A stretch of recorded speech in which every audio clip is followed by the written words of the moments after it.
안녕하세요, 여러분. 이번 시간에는요, 신용장의 종류 중 연계무역 방식 신용장에 대해서 말씀드리도록 하겠습니다. 자, 우선 연계무역이다라면 무슨 뜻이냐면요. 연계무역이라는 거는 매도인과 매수인이, 그러니까 셀러와 바이어가 서로 동액의 거래를 하자라는 그러한 방식의 무역이다라는 거죠. 대표적인 게 바터무역 같은 경우에요. 물물교환. 그러니까 내가 너한테 얼마어치 물건을 수출하는 대신에 나도 동일한 금액을 너한테 수입을 하겠다라는 거죠. 근데 사실은 이러한 방식의 거래는 그다지 빈번하게 일어나는 건 아니겠죠. 그쵸? 수출상과 수입상이 서로 원하는 물건이 다를 텐데, 그쵸? 근데 그거를 동일한 금액을 서로 간에 약속을 하고 거래를 한다는 게 그렇게 많지는 않다. 옛날에 그 물물 교환할 때, 그쵸? 내가 너한테 대리석을 100만 불 줄 테니까 너 나한테 그러면 나는 뭐 양피가 100만 불 필요하니까 100만 불 줘라. 이런 거. 이런 방식들도 옛날 거래를 했다는 거죠. 그때 뭐 화폐도 없고 막 그랬을 때 옛날에 진짜 뭐 수백 년, 수천 년 전에 그랬겠죠. 그죠? 근데 지금도 그럴 수는 있어요.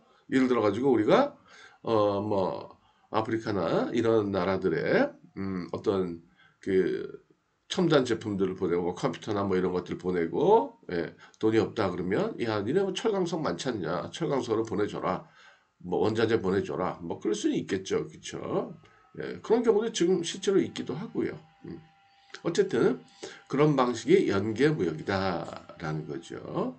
그래서 연계무역이다 그러면 여러 가지 또 형태가 있어요. 세부적으로 보면 대표적인 게 물물교환이지 않으면 물물교환 방식이지만 또 뭐 구상무역이라든지 그 다음에 또 뭐가 있을까요? 업셋 뭐 이런 것들 여러 가지가 있기는 하죠. 자, 어쨌든 그러한 방식일 때 사용하는 좀 특수한 신용장들이 있다라는 거죠. 그래서 먼저 토마스 엘시라는 게 있어요. 토마스 엘시. 이 토마스 엘시라는 거는 토마스라는 거는 이거는 뭐 어떤 회사의 이름이었대요. 일본의 어떤 무역회사의 이름인데 이러한 그 연계무역 방식으로 신용장을 사용한 그러한 회사 이름이다. 그렇게 얘기를 하더라고요. 전설 같은 얘기예요. 자, 토마스 엘시는 사용하는 방식에 보면 수출입 양측이 그러니까 매도인과 매수인이 동액의 신용장을 계산하는 거래 방식을 채택하는데 거래 당사자 어느 일방에서 수출할 물품이 아직 확정되지 않아 상대방이 개설한 신용장에 대해 일정 기간 이내에 신용장을 개설하겠다는 보증서를 발행한다는 거예요. 그래야만 개설한 신용장이 유효하다라는 조건이 부과가 된 신용장을 얘기한다라는 거죠. 그러니까 신용장에다가 신용장을 발행할 때, 야, 너도 나한테 수입하겠다는 보증서를 발행을 해. 그래야만 내 이 신용장은 유효한 거야. 라는 보증서 조항을 집어넣는다는 거예요.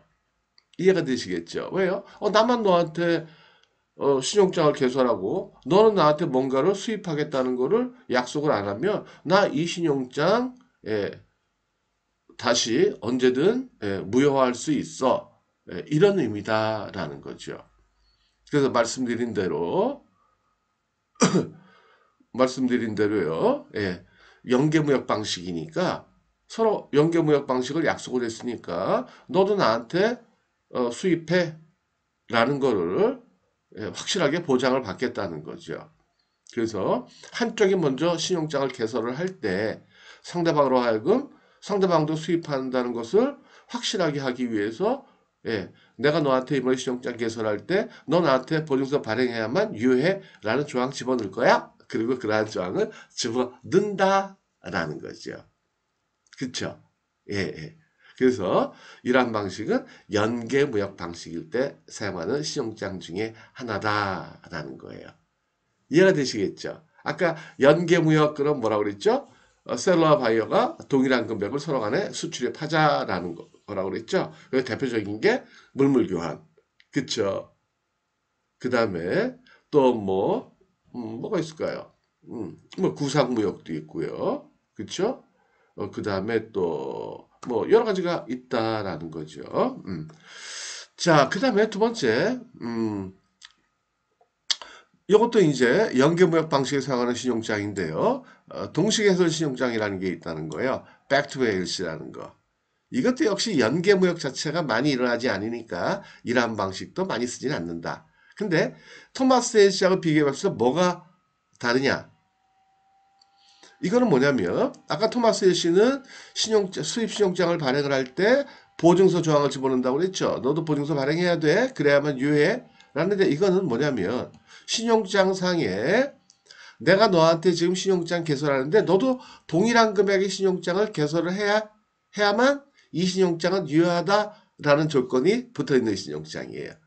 그러니까 상대방의 수입을 확실하게 하는 방법이 토마스 헬시는 보증서 조항을 집어넣는 거고 여기는요. 여기는 신용장을 개설할 때 야, 너도 신용장을 나한테 개설해야만 이 신용장이 유효하다라는 그러한 문구를 집어넣는다는 거예요. 이해가 되시겠죠? 약간의 차이죠. 근데 어떻게 그거를 보증을 하느냐 그 문제만 약간 다른 거지. 어쨌든 연계무역을 확실하게 하기 위해 조금 더 쉬운 말씀을 드리면 서로 간에 예, 동액을 수입한다. 동액을 수출입한다. 라는 것을 확실하게 하는 그 방법만 약간 차이가 있다. 그런 얘기예요. 그쵸?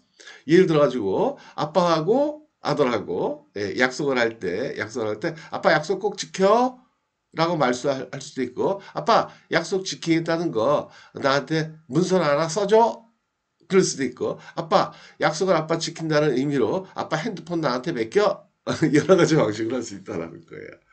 또 같은 얘기인지 모르겠지만 예. 지금도 시간이 5시거든요. 새벽 5시. 그래서 조금 목이 마르네요. 예. 자, 이해가 되시겠죠? 그 다음에 세 번째, 기탁신용장. 이것도 마찬가지예요. 연계무역 방식에서 사용하는 신용장이다라는 거죠. 근데 이것도 이제 그 서로 간의 약속을 보장하는 방법이 좀 다르다라는 거. 이건 뭐냐면, 에스크로우라는 거는 뭐냐면, 은행의 특별한 어떤 계좌의 이름이에요. 예. 에스크로우라는 거는 여러분도 좀 아시는 걸지도 몰라요. 그렇죠? 예를 들면 여러분들이 인터넷 가지고 물건을 살 때, 인터넷에서 물건을 살 때 보면 좀 불안하잖아요. 먼저 입금한다는 게. 그랬을 때 이런 회사들이 있더라고요. 당신이 나한테 지금 입금한 돈은 우리 통장으로 바로 빠지는 게 아니고요. 에스크로 계정에 들어가 있다가 당신이 인출을 허가하시면 그때 아니 물건이 도착을 하면 그때 인출하겠습니다. 일단은 에스크로 계정에 집어넣겠습니다. 이런 경우들이 있거든요. 그러면 선불을 지급하는 소비자 입장에서 좀 안심하잖아요. 그죠?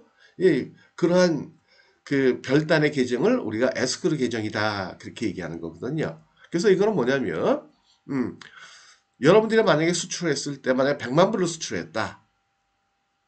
그쵸? 100만 원 신용장 방식으로 수출하고 여러분들이 내고를 들어가잖아요. 내고 들어갔을 때 내고 금액을 여러분들한테 주질 않아요. 주질 않고 에스크로 계정에다가 딱 집어넣었다가 여러분들이 상대방한테 수입할 때 동액을 수입할 때 그 자금으로 다시 지급을 해주는 거예요. 이것도 확실한 연계무역을 보장하는 방식이 되겠죠. 그쵸? 이해가 되시겠죠? 그쵸? 예. 이해가 되시겠죠? 그래서 읽어볼게요.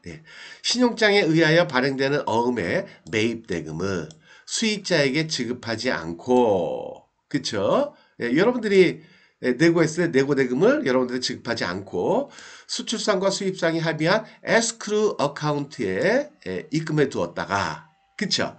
특별한 별단 계정에 입금해 두었다가 수익자가 여러분들이 수입상을 상대로 카운터 LC를 개설한 경우 카운터 LC라는 게 뭐 특별히 있는 건 아니고요. 여러분도 LC를 개설한 경우 수입하는 상품의 대금 결제으로만 인출할 수 있도록 한 신용장이다. 라는 거예요. 이해가 되시겠죠? 그죠? 그래서 이러한 신용장들. 예. 이런 것들이 연계무역 방식에 사용하는 신용장이다라는 거예요. 제가 이렇게 잠깐 말씀을 드리면서도 연계무역 방식 그러면 세부적으로 한 5가지가 있거든요. 근데 갑자기 제가 아침이라 생각이 안 나는 거예요. 그래서 아까 좀 떠든거렸는데 대표적인 게 물물교환이고요. 그 다음에 구상무역이 있고 그 다음에 제품 환매라는 게 있고요. 그 다음에 또 몇 가지, 한 두 가지 더 있는데, 갑자기 생각이 안 나네요. 뭐 중요한 얘기 아니니까, 넘어가도록 합니다. 나중에라도 생각이 나면 또 말씀을 드릴게요. 자, 그래서 정리해 드릴게요. 연계무역이란 무엇이냐? 연계무역이라는 거는 셀러 바이어가 동액을 서로 간에 수출입하자. 라는 무역 방식이고, 실질적으로 이러한 방식이 많이 일어나지는 않는다. 그쵸? 여러분들 생각해 보세요. 그쵸? 내가 너한테 화장품을 100만 불 수출하는 대신에 나도 너한테 뭔가를 사줘야 되는데 꼭 필요한 건 별로 없다. 이런 경우들이 더 많잖아요. 그죠? 예. 그래서 이건 예전부터 사용하던 그 바터무역, 물물교환이 출발이었다라는 거고요. 이러한 연계무역 방식을 상호간에 확실하게 하기 위해서 신용장 거래를 할 때 약간씩 조건이 붙은 형태의 그러한 신용장을 발행한다라는 거죠. 그 토마스 헬시라는 건 어떤 조건이 붙어 있어요? 연계무역을 확실하기 위해서 너 보증서 발행해야 돼. 보증서 발행 안 하면 내가 지금 발행한 이 신용장 이거 무효야. 예. 신용장을 발행해야만 유효해. 라고 조건을 붙여서 신용장을 발행하는 거예요. 그 신용장을 받은 사람이 수출상이 보증서 발행 안 했다? 그러면 그 신용장은 무효가 된다. 그 다음에 백투백 일시라는 거는요. 야, 너도 나한테 동일한 신용장 개설해야 돼? 이러한 보증을 요구하는 거예요. 안 하면 너 신용장 개설 안 하면 내 신용장 이것도 무효야. 라는 거. 기탁 신용장이라는 거는 야, 내가 너한테 지금 신용장 개설하지만 그 대금은 너 인출은 못해. 예. 에스크로 계정에다가 입금해놨다가 네가 나한테 수입일시 개설하면 그 대금으로 다시 나한테 돌려줘? 이러한 조건이 붙은 신용장. 이런 거를 기탁 신용장, 에스크로 LC다라는 거예요. 근데 실전에서는요, 많이 쓰진 않지만, 이거를 한국말로 얘기하는 사람들은 거의 없어요. 그냥 토마스 LC, 백투백 LC, 에스크로 LC. 백투백 그러니까 야구 좋아하시는 분들은 백투백 홈런 이거 생각나시죠? 연달아 가지고. 이것도 신용장이 연달아 개설이 된다. 그런 의미예요. 이해가 되시겠죠? 네. 자, 그러면 오늘은 여기까지 하도록 하겠습니다. 네. 감사합니다. 네. 마치도록 하겠습니다. 네. 감사합니다. 그리고 요새, 어떤 특정한 강의는, 비약적으로 조회수가 막 늘어나고 있어요. 감사드리고요. 여러분들이 들으시면서, 내용 괜찮네. 그러면 친구한테 좋은 의미에서 많이 소개해 주시면 감사하겠습니다. 뭐 조회수 있고 그렇다고 해서 저한테 뭐, 이렇게 어떤 금전적인 보상이 유튜브에서 있거나 그렇진 않아요. 그렇게 되려면 뭐 구독자가 1000명이 넘어가야 되고 그 다음에 뭐 구독하는 시간이 뭐 엄청 많더라고요. 그래서 그거를 기대하고 제가 이렇게 강의하는 거 그거는 전혀 아니에요. 전혀 아니고요. 전혀 아니고 알고 있는 거 제가 알고 있는 거 알고 있는 범위 내에서 서로 간에 나누자 라는 측면에서 재능 기부 측면에서 재능 그러니까 좀 건방져배네요. 거기까지는 아니고요. 여기서 알고 있는 거 기쁜 마음으로 올리고 있죠. 근데 여러분들이 많이 그래도 봐주시면 제가 힘을 받죠. 힘내가지고 매일 새벽 5시에 이렇게 이제 해놓는 거죠. 날 밝으면 또 일해야 되잖아요. 그죠? 그래서 새벽에 해요. 네. 감사합니다. 네. 오늘도 행복하고 즐거운 날 되시기 바랄게요. 마치겠습니다. 감사합니다.